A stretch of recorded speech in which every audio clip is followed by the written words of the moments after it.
Hello, my name is Chris Kazmarek, and I'm one of Top Test Prep's ACT experts. Today, what I want to do is give a couple of general tips about the ACT before moving into the specific strategies on what to do when you're facing a specific section. I've got 4 general tips to share with you today. The first of which is going to be the most common tip that you're going to hear about the ACT, which is you should always guess. The ACT, as opposed to the SAT, does penalize you for skipping answers and not filling something in.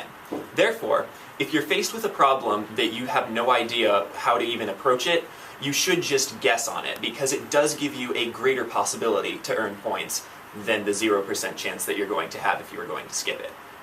Second, a little bit rarer of a tip that you're not going to hear as much is that the ACT is a much more knowledge-based test than the SAT is. What this means is that there are going to be very fewer tricks that you can utilize in order to gain more points on the ACT than on the SAT.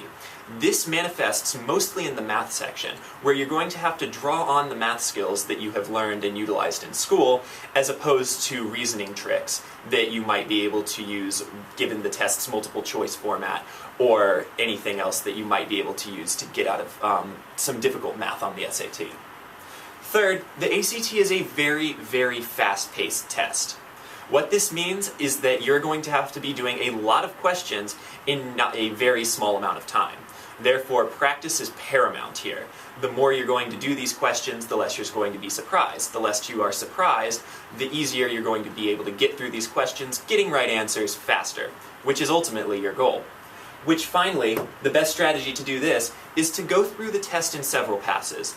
The ACT, similar to the SAT, is organized from an easy to challenging scale as you go through number 1 to the last number in your section.